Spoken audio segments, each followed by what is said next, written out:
મહારાષ્ટ્ર ચૂંટણીમાં ફ્રોડ થયું, બિહારમાં મેચ ફિક્સિંગ થશે રાહુલ. બિહારમાં આ વર્ષના અંત પહેલા વિધાનસભા ચૂંટણી યોજાવાની છે અને બધા જ રાજકીય પક્ષો તેની તૈયારીના ભાગરૂપે રેલીઓ અને જાહેર સભાઓ શરૂ કરી દીધી છે.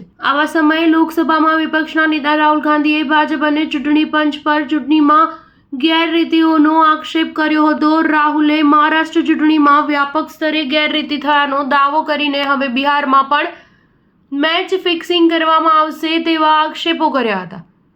જો કે ચૂંટણી પંચે રાહુલ ગાંધીના આક્ષેપોને નકારી કાઢ્યા હતા. કોંગ્રેસ નેતા રાહુલ ગાંધીએ અનેક ભાષામાં દેશના અનેક અખબારોમાં મેચ ફિક્સિંગ મહારાષ્ટ્ર મથાળા હેઠળ લેખ લખ્યો અને સોશિયલ મીડિયા એક્સ પર તેને શેર કર્યો હતો. આ લેખમાં તેમણે ચૂંટણીમાં કેવી રીતે ગેરરીતિ કરી શકાય છે તે અંગેના 5 તબક્કામાં વર્ણવ્યા છે. રાહુલે લખ્યું કે 2024ની મહારાષ્ટ્રની વિધાનસભા ચૂંટણી લોકતંત્રને નુકસાન પહોંચાડવા માટેની સુનિયોજિત યોજના હતી. ભાજપને જ્યાં પણ પરાજય દેખાશે ત્યાં ચૂંટણી લડવા આ રણનીતિ લાગુ કરાશે. કોંગ્રેસ નેતાએ આક્ષેપ કર્યો કે ભાજપે 5 તબક્કામાં આ રણનીતિ લાગુ કરી અને મહારાષ્ટ્ર ચૂંટણીના પરિણામો પોતાની તરફેણમાં કરવામાં સફળ થયો.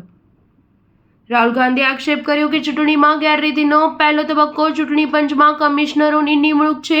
અગાઉ વડાપ્રધાન લોકસભામાં વિપક્ષના નેતા અને મુખ્યમંત્રી ન્યાયાધીશની પેનલ ચૂંટણી કમિશનરની નિમણૂક કરતી હતી, પરંતુ 2023માં સરકારે ચૂંટણી કમિશનરોની નિમણૂકનો કાયદો બદલી નાખ્યો.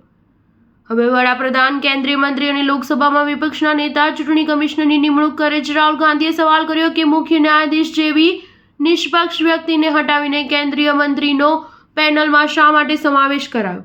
રાહુલ ગાંધીએ મતદાર યાદીમાં નકલી નામો ઉમેરવા, મતદાનની ટકાવારી ખૂબ જ વધારીને બતાવવી, ભાજપને જરૂર હોય ત્યાં બોગસ વોટિંગ કરાવાયું અને ચૂંટણી ગેરરીતિઓના પુરાવા છુપાવવા માટે પણ કાયદામાં ફેરફાર કરાયા હોવાના આક્ષેપો કર્યા હતા.